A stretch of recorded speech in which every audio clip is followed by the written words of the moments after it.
Hello friend, welcome to Marine Engineering Hub. This is your narrator, Chief Engineer Ravi Gupta. Today we are going to talk about EPL and Shapoli. What is the engine power limitation and what is the shaft power limitation? In today's video we will learn that why this engine power limitation concept came and why this shaft power limitation concept came and why it was a big success and why it was implemented on most of the engine. So how we are doing the EPL, what is the mechanical driven type, in mechanical driven type engine how we are doing the EPL, in electronically driven engine how we are doing the EPL. So that we'll see, and after that we'll see how this shaft power limitation work. So please tune till last. I guarantee after watching this video you will have a clear concept about engine power limitation and shaft power limitation. So let's begin the today video. Before beginning the video, I request all of you, those who are watching, please to subscribe and please to share a video in our social media platform. Friend, Marine Engineering Hub have started membership. If you want, you can join and you can enjoy the exclusive perk which will be beneficial for your examination purpose. So please join. So friend, let's start the today video. So before understanding about the EPL, let's say to whom the EPL will apply. The first question they will ask in the examination, where and how you will decide that whether EPL or Shapoli will apply or not. So first,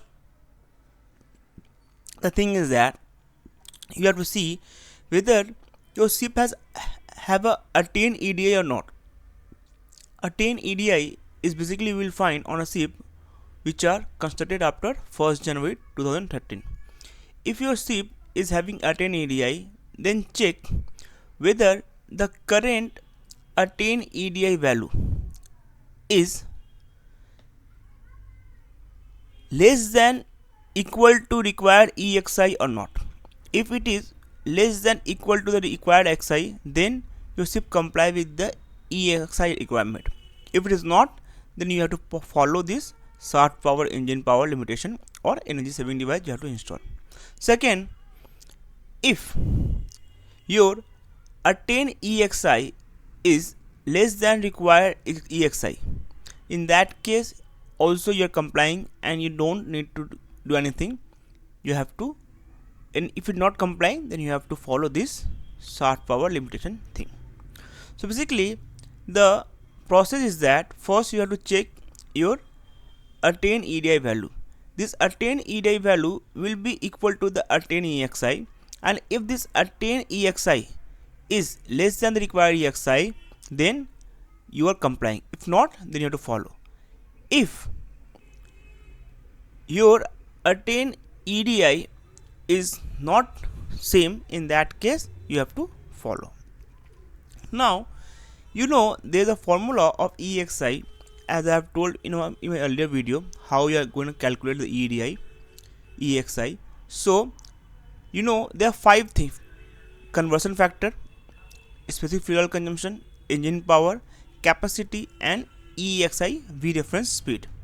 So as you can see, in engine power limitation we are making changes in this engine power here.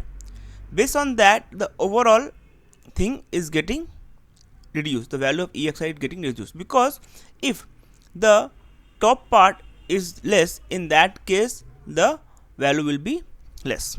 Okay, so basically CO2 is the conversion factor, specific fuel consumption, engine power, capacity, and V reference speed. So what is an engine power limitation? So basically engine power limitation, it means that we are limiting the power of a engine. So EPL can be utilized as one of the effective measure to improve efficiency. So they are saying that EPL is considered as one of the most effective measure for improving the efficiency in terms of EEXI. How? Because by limiting the power, we are improving the ship energy efficiency, and hence we are limiting the power in such a way with the optimum engine setting. So the power is limited based on the engine optimum setting. As a result, the ship speed will not also get reduced much, and hence the overall efficiency of engine will increase. So once more I want to all of you to see this formula. What is happening? If we reduce the engine power, the ship speed will also reduce, but the power which is reduced and the engine speed which is reduced, there is a difference. Suppose the power is reduced by 25%, the engine speed will reduce maybe by 1 knot. So there is not major difference in the engine speed. So in that case, what will happen? The overall there will be a reduction in EEXI. Here in the right side you can see this is a short power limitation diagram. So now let's see what is the EPL consist of. So EPL consists of a simple device which can easily limit the maximum engine power by adjusting the fuel index limiter or engine control system. So what we are doing in engine power limitation? We are reducing the amount of fuel which is going in the engine. As we are reducing the amount of fuel by adjusting the fuel index limiter, we are reducing the overall engine power. By reducing the overall engine power, we are improving the ship efficiency. Okay, so how EPL can be installed? EPL can easily be installed in a short time during a port without updating EIPP certificate and NOx technical file. That is the main advantage of EPL. You know, sometimes they will ask, okay, you are telling engine power limitation. So first you have to explain this thing, that how this engine power limitation with respect to the calculation is reducing the EEXI value. Second, why this EPL is a method, why this EPL is considered is one of the method for the old ship. Why?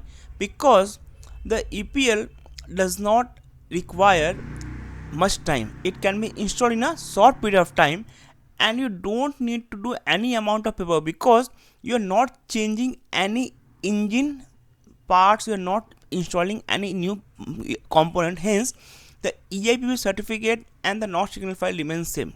Hence the EPL is providing three advantages.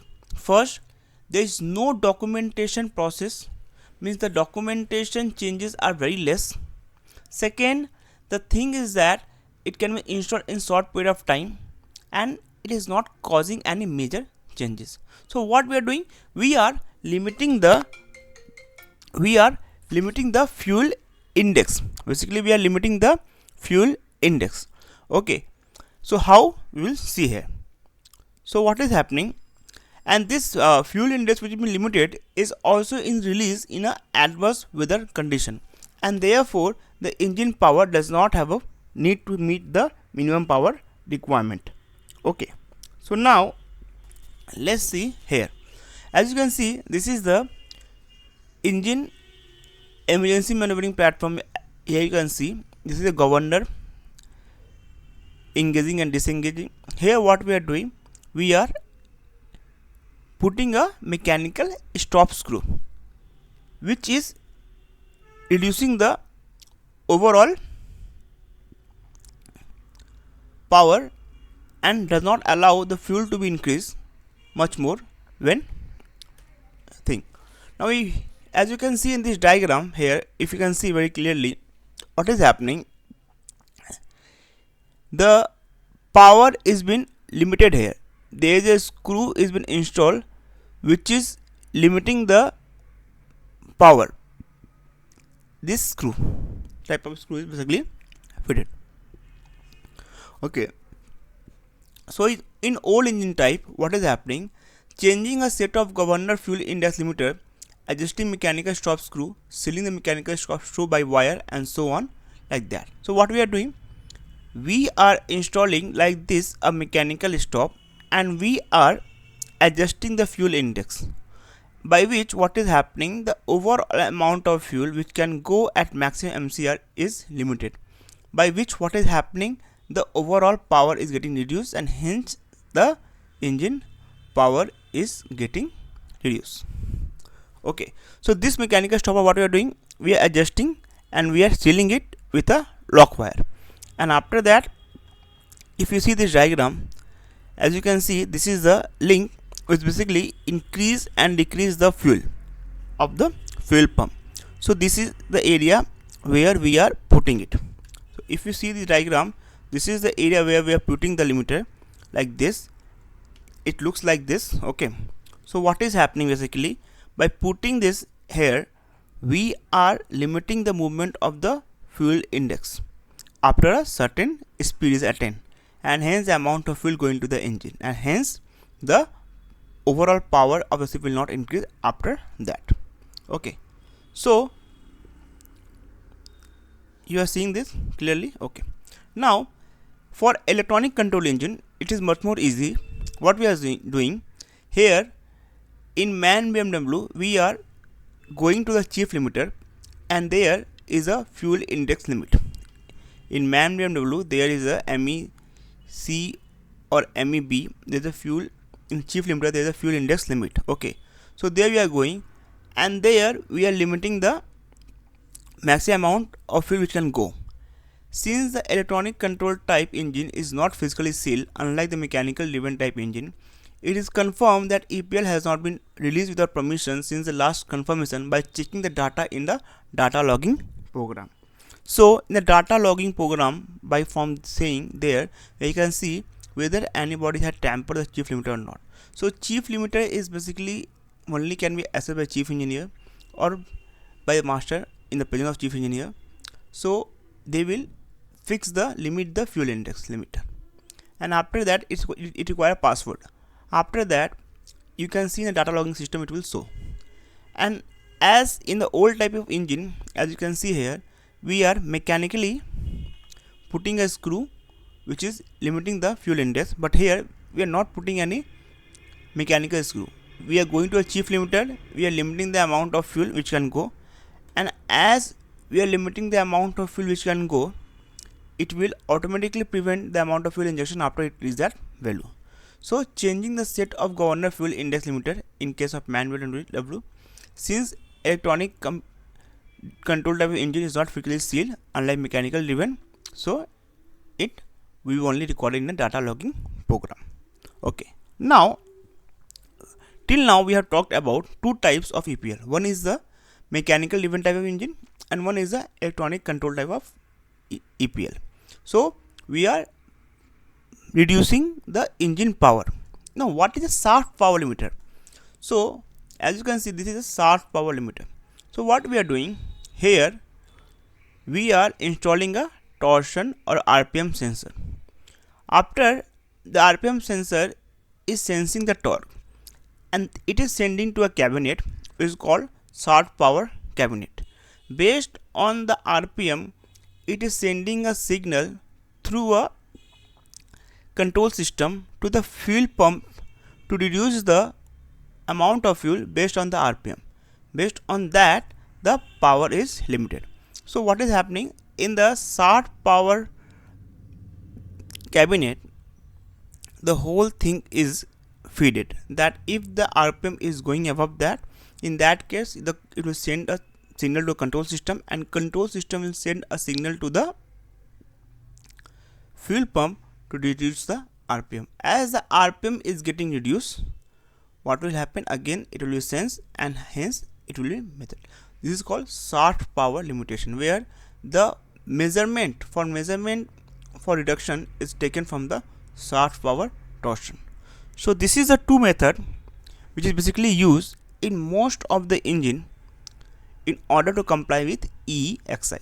So if anybody asks you what is the Shapoli and what is the EPL and how we are doing it, so you can tell now easily. In EPL, in electronic control engine, we are doing it by the chief limiter. In a chief limiter we are going and we are limiting the fuel index limit. So I hope now you understand how the things are working. If you got still any doubt, please do comment below, I will reply.